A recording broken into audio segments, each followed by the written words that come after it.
Hello and welcome to Everybody Pulls the Tarp. I'm your host, Andrew Moses. My guest today, Mike O'Connor, former Major League pitcher. I don't know, Mike, if you pulled the tarp in your minor league days, but we'll certainly talk about pulling the tarp leadership and teamwork here today. Welcome to the show, Mike. Thanks for having me, Andrew. We definitely have pulled some tarps back in college. I don't think we did it in pro ball, but definitely in college we did have to pull the tarp. So thanks for having me. It's a pleasure. To get started, I want to go even further back than your college days. Was there a moment as a youngster when you felt like, hey, I'm pretty good at baseball, or I'm a pretty good pitcher. I might be able to do this for a living? That probably wasn't until college that I felt like I had a chance to play pro ball. I mean, I played with a bunch of guys in high school that were really good players. I graduated high school with Mark Teixeira, who was a potential first round pick out of high school, and he went on to be a first round pick out of college. And he was head and shoulders above where I was at as a player in high school. And finally, once I got to college and kind of physically caught up to everybody, I felt like I was in a place where I was going to have a chance to play professionally. So often elite athletes like yourself talk about sacrifices. When they reflect on their career, they talk about sacrifices that they made. They talk about sacrifices that their family made. When you think back, what were some of the sacrifices that you made in order to continue your development as a ball player? Yeah, I mean, I think, looking back, you don't realize how much you give up to do something like that, and how much support I needed from my family, my wife and girlfriend during college and things like that. So there's so much that goes into it. But I mean, I think just looking back in high school, I played baseball all summer. College, went away and put all my focus into baseball. I mean, I think some of that, definitely, helped me get to where I was at. And I think, without all of that sacrifice, things wouldn't happen the way they did. So you and I, Mike, have talked a bunch over the last few months about this show. This show is called Everybody Pulls the Tarp. It's all based upon a philosophy that I have, that great teams and great organizations are powered by individuals who contribute in unexpected ways, go way outside the boundaries of their job description. So when you think about yourself as an athlete, and we'll get to, I think in a little bit, your career, your new career post retirement from baseball. But when you think about your baseball career, you think about great teammates that you've had, you think about great coaches that you've had. What are the small things that those individuals do that make, in your mind, a big difference? Just thinking back to some of the coaches that I was fortunate to be around, I think just really, taking an interest in the players, off the field and things like that. I was fortunate to work with some really good people throughout my career. There's so many guys that were pitching coaches through college, high school, and then in pro ball as well. But I mean, I think just treating people like human beings and makes a big difference in professional sports. Sometimes there's so many guys and they're turning through so many people, and I think the coaches that really took time to get to know the players made a big difference. I mean, I think that was something that in some organizations did that better than others. I mean, I played with a bunch of organizations to see how differently they all function was interesting. I know you and the way you operate in the business world these days, and you're super relationship oriented. Do you think that some of that is something that you've translated from those experiences? Definitely. I mean, I think I think you're going to, work better with people that you trust and want to be around. And I think that's, something that I've, have learned during my, baseball career and professional career, that I think is something, that I've a skill that I've tried to bring with me into the business world for sure. Was there a teammate, either coming through the minor league system or when you debuted in the big leagues in 2006 with the Nationals, that you said, hey, that's a teammate that I want to emulate, or I want to not necessarily emulate from a standpoint of maybe the style in which you play, or maybe they weren't a pitcher, but somebody that you said, I like the way that individual goes about their business? Yeah, I mean, I think there was definitely 2006 we had a pretty veteran heavy team with the Nationals. I mean, there's a lot of guys that had been around a long time, and coming up there, I basically went from A ball in 2005 in high A to the big leagues the next year in 2006. So it was definitely a steep learning curve. It's a big jump quickly, but a lot of we had a veteran pitching staff. Ramon Ortiz was one guy that really spent a lot of time with me and hang out with him at the hotel and just talk to him. And he'd pitched a long time in the big leagues. Levon Hernandez. I mean, he was very smart guy and had been around the league for a long time, and somebody that I would always talk to in between starts and things like that. And then there were several other guys on that team, just kind of helping you figure out what it's going to take to be successful at that level. And then the coaching staff, obviously is there to assist you with anything you need.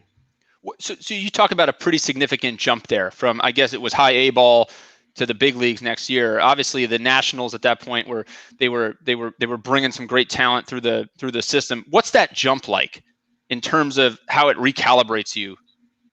I would say as a pitcher, I mean, I mean, you're pretty much able. I think it's easier to make a jump quicker. If you're, I mean, the zone and the batters obviously improve, but I mean, at the end of the day, your job is just to execute pitches and do what you can do. I mean, I think if you overthink it and think you have to be perfect, it's going to be much harder. But I mean, I think as a pitcher, you can make jumps pretty quick if you're able to execute your pitches consistently. People see Mike, they see the pitcher. Well, in the case of a starter, they see generally they'll see you generally every fifth day. As a reliever, they'll see you a little bit more. But what they don't see is what's going on behind the scenes. And this is something that's always fascinated me. I mean, I've made trips down to Port St. Lucie to see the Mets at spring training and see some other teams train. And that's an interesting glimpse into the work and the energy that goes on behind the scenes to the overall product. But what happens in the 4 days in between starts that people don't see in terms of the work that goes into it? I mean, I think that's the time where you can really, stay consistent, right? I mean, a lot of that is staying in shape. Got to, keep your conditioning and strength up during that time. As a starting pitcher, I mean, you have that routine, but it's really a time, and you have the ability to throw bullpens in between starts and kind of work on certain things that maybe you're struggling with, whether it's, I don't know, holding runners or a certain pitch that's giving you a tough time or some pitch you're looking to add. So, I mean, I think as a starting pitcher, you do have a lot of ability to improve during the season and do a lot on that 5-day schedule for sure. How do you balance the desire to improve without disrupting what's working well? Is there a point where it's disruptive? Yeah, I mean, you still need to focus on your strengths, right? What got you to the big leagues? What's making you successful? I mean, what's allowing you to, get people out? I mean, you don't want to get away from that too far, right? But I mean, if it's adding a fourth pitch or something else you want to work on, I mean, I think that's the time when you're able to spend some energy on that. I mean, yeah, you can't throw a ton in between starts because you got to prepare for that next game and you don't want to be worn down. So I think just being smart about how you're going about that. I know when I was pulling the tarp, working in minor league baseball, there were always guys running up and down the stadium staircases in between starts. I thought that was interesting. Did you have an interesting, unique workout? Usually we do like a 30-minute run the day after and lift. I mean, it just depends on where you're at. I mean, usually I would run around the field. I don't know, maybe I was boring, but that's, you knew it was about a quarter mile around the field and you get your, I don't know, 12 or 15 laps around the field and call it a day on the day after. So I don't know. I always knew that was, about a quarter mile around. So Mike, I want to get to your MLB debut in a little bit, but so you go to GW University, George Washington University. You graduate with a finance degree. What was the experience like going to college? Did you go to college thinking, hey, I'm gonna try and make the jump to professional baseball, or was that an afterthought? Talk about that for a minute. No, I mean, I definitely went there to go to school first. I mean, I went to GW as a a recruited walk-on the baseball team. I mean, we were a pretty good program. I mean, we won the A-10 my senior year. But no, I didn't go there with the expectation, I was going to be a high draft pick or anything like that. And I think that's, I think just coming out of high school, I mean, I wasn't in a position where that was in, something that I was counting on. I mean, back in my mind, I'm hoping that works out. But I mean, I didn't get drafted out of high school.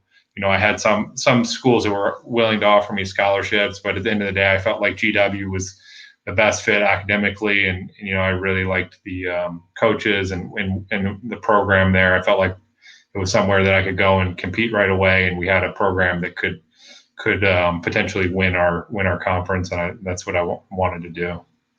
So as you and I have talked about, lots, I talk to a lot of elite performers in all walks of life, sports, entertainment, business on this show. And everybody talks about a mindset, right? This competitive mindset. At what point does your mindset change at GW? Or does it change where you say, okay, I might be able to do this professionally? Does the pressure increase? Does the way you go about your business change at all at that point? I mean, honestly, when I was in college, I mean, we had a pretty good culture on our team. I mean, there wasn't a lot of focus on. I didn't really focus on myself. I mean, I just worked hard to try to help our team win. I mean, honestly, that was like our goal. We had a really close team, and I always felt like if we won as a team, things would take care of themselves, and we were able. My junior year, we had a really good team. We were one win away from winning our conference tournament, and then finally our senior year we won it, and we got 7 guys drafted. And I think I think all through college and we were just focused on the goal as a team of winning, and things worked out how they should. It's a really interesting thought, right? I mean, if you win as a team, it tends to, the individual accolades and notoriety tend to take care of itself in many instances. Yeah, I mean, I think some of the experience I had in high school, I mean, as far as like scouts coming to see me, just being around,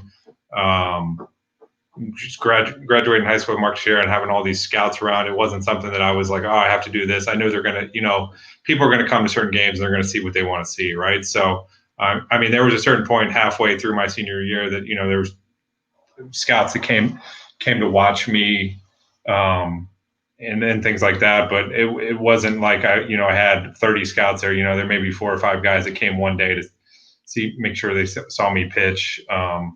So I think just focusing on winning, but not letting that be a distraction, I think is, the best way to kind of go about that. When I talked to former MLB star Todd Zeal on this show a number of months ago, he talked about a concept called this between the lines. When you're between, elite athletes have this ability that when you're between the lines, everything else, generally speaking, the distractions swirling around you, what they're saying about you in the media, the fact that scouts are sitting in the crowd, perhaps when you're between the lines, you're doing what you've been doing since you were maybe 5, 6, 7 years old, and it's a lot easier for an elite athlete. Do you subscribe to that? Definitely. Yeah. I mean, I think, the big thing, the mental part of the game is huge. The thing that, I was always taught is just kind of stay in the present, right? If you're thinking about something other than executing that one pitch or something like that in the game as a hitter, that one, making a good swing. I mean, I think you're overcomplicating it, right? Keep it really simple and just stay in that one moment, I think is the key, right? If you start thinking too much, oh, what's that guy watching me thinking about me right now, or this, it gets really tough to perform at a high level. Were there catchers, or throughout your career that were really helpful in driving that mindset, keeping you focused on the next pitch, or was that something that you just have to internalize as a pitcher and do yourself? No, I mean, I think there's definitely a handful of catchers that I threw to. I mean, I was never like the number one starter where I would have like a personal catcher or anything like that. A lot of times I was the guy that'd give the backup catcher to, or something, give the starter the day game after the night game. So I think just being flexible with that. But I mean, I think kind of, picking those guys' brains that did it for a long time, and going up to higher levels early on. I mean, it was basically, the catcher knew what I could do, and I just kind of had to follow them. When you're throwing a young player throwing to veteran guys, they don't want to see you shaking them off a lot. They game plan a lot of times more with the catcher than the pitcher, just because they want them to kind of control the game. And a lot of that has changed, since I've finished playing. I mean, they've got even more in depth with these scouting reports and all the planning they're doing for these games. So let's talk about the big moment that every young baseball player dreams of. 2006, you make that major league debut. What's that experience like? Yeah, I mean, it's definitely a once in a lifetime thing. I mean, it's a thing, at the end of 2005, I was like, I think I'm, close. I didn't get put on the roster, didn't get invited to big league camp, but, I was the minor league pitcher of the year in 2005. And I was like, all right, I think I'm close. I felt close. And they bumped me from high A to to start the year in AAA, and started off pretty well there, pitched, 4 good games there. And then they had some injuries on the big league staff. And, I got the call from my pitching coach at the time, Steve McCaddy, and my manager, Tim Foley. And they told me I was going to the big leagues to pitch on, I think it was a Thursday or something like that. And, it's definitely a surreal moment. I mean, going to St. Louis, that was the first year of their new stadium. I remember the day before, St. Louis was playing a day game. I'm sitting in my apartment in New Orleans watching that game, and then flying out later that night to go to St. Louis to pitch the next day. And it's just, I don't know, it's a crazy moment. I walk into the clubhouse, you meet Frank Robinson, who was the manager of the Nationals at the time. I mean, I grew up an Oriole fan, so I never saw him play, but he's a Hall of Fame player and known to be a pretty intimidating guy. And just walking into the clubhouse was definitely a pretty cool experience. So later that year, Father's Day, I believe it was, you pitch a fabulous game. I believe you go 7 innings, give up 1 earned run. But later in that game, Ryan Zimmerman hits, what became an iconic walk-off home run. I think the first walk-off home run in the team's history. What was that experience like, being part of that day? Yeah, I mean, playing the Yankees at that time, I mean, they had as good a team as anybody in the league. I mean, it was super deep lineup. I mean, it was all probably multiple Hall of Famers in that lineup, and a lot of Yankee Hall of Famers. And it was a big deal. Sold out stadium at RFK. We didn't play to a lot of packed houses back then, but it was interleague play was still a little newer. And no, so just looking back, I mean, they replayed that game this last year, and the first time I really watched it since it happened, really. And just, I don't know, to be a part of that, that was a big moment for me. I mean, at the time as a player, you don't really think about that, but looking back, I thought that was pretty cool. I had a really good game, pitched 7 innings, I think gave up one run, and then the Yankees came back and tied it, and then and Zim hit the walk off, and it was just at that time it was a big moment for the franchise just to win, have such a moment, and it was cool to be a part of that for sure. As we think about, we talk about a lot about leadership and teamwork and just great cultures and great organizations on this show. When you think about that walk-off home run or any walk-off moment like that for a team, it's this iconic moment. How does a moment like that start to change the culture in any way? Did it create momentum that maybe hadn't existed before? I mean, I remember it. It was a big moment when Zim hit that home run. I mean, I think it was exciting for the franchise. I mean, for Zim as a player, I mean, I think it's one of those things that kind of, starts to build his reputation as a clutch player. And, I think, at that point, the team had a long way to go to where it is now, as a contender every year. But I think, I don't know. I mean, baseball is a crazy game and anything can happen on any day. And I think it just, I don't know.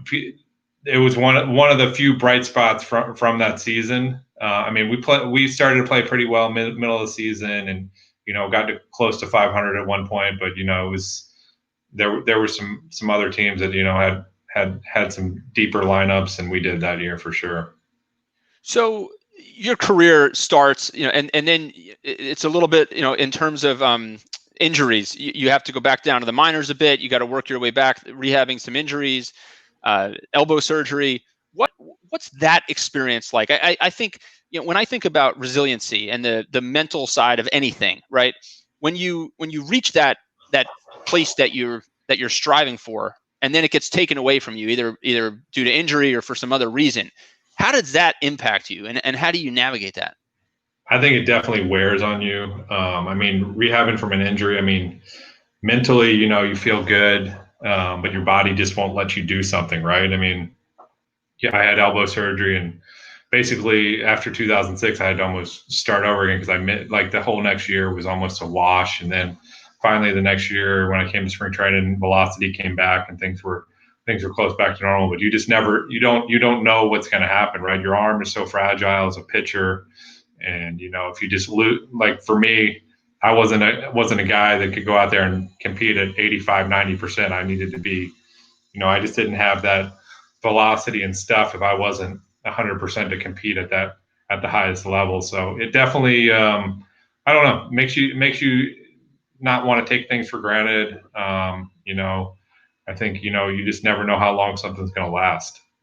Rehabbing a baseball injury in particular has always been interesting to me, because so often, especially now, you see the players are sent, if it's during the season, they're sent to rehab at the minor league facility in Florida or in Arizona. They're away from the team in many instances. You're kind of isolated. You might be, with a couple of other guys rehabbing, but I was thinking about it recently in the context of what many of us are dealing with right now, this isolation due to the pandemic, and the social distancing, and that,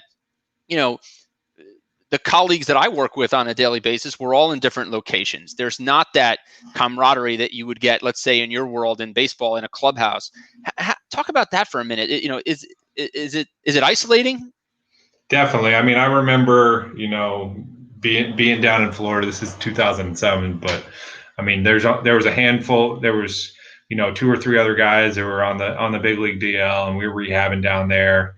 But you're used to, you start the season, you have a game every night, and then now your game is to go into the training room and do arm exercises and ice your arm, and then you're done by noon, right? I mean, I was at the field from, I don't know, 8:30 to 12 o'clock each day, and I'd be done. And then you're just, hanging out in your apartment. There's nobody around, it's just, I don't know. It's just, it just definitely wears on you.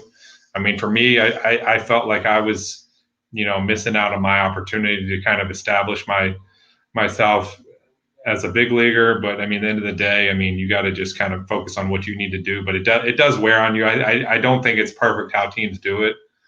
Sending guys away from the team, you kind of lose your support system. And I think they've always done it that way. They don't want guys, being too comfortable on the DL, right? They don't want you to stay on there. But I do think it is a tough thing. It definitely tests you as a player for sure.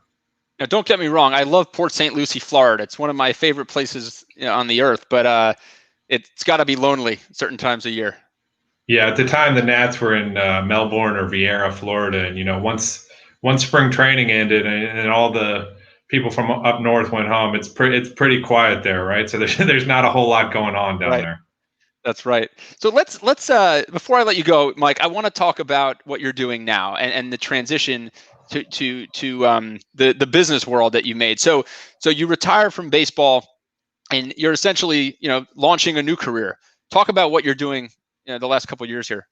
Yeah, I mean, after baseball, baseball was definitely my passion, but I mean, at some point I was going to have to do something else, and I have my degree in finance from GW, but definitely have that competitive drive, So, I've gotten into the world of sales and have been in the insurance brokerage world the last 4 years. I'm with Assured Partners. We were early Cassidy and Schilling, but Assured Partners purchased this early this year.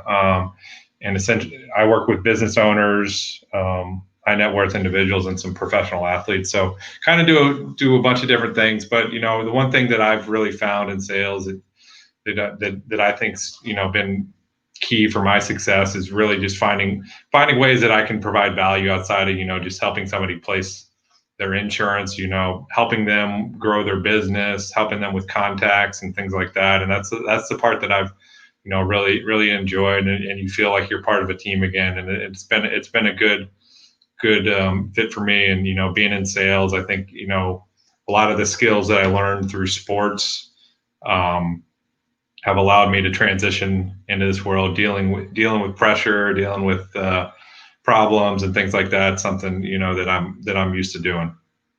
And the relationships, to kind of bring it full circle to where we started. The relationships that you formed through baseball, those coaches, those organizations that take time to build relationships with players. It's in many ways it's what you're doing right now for your clients and your partners in the marketplace. Yeah, definitely. I mean, I think, relationships are huge. I mean, I think, especially in insurance where, we're a broker and, a lot of our competitors can provide the same products. I mean, I think, being able to do other things and understanding your client is really our advantage. Mike, it's been an absolute pleasure to talk with you here the last few minutes. I thank you for joining Everybody Pulls the Tarp, and let's catch up again soon. Thanks, Andrew.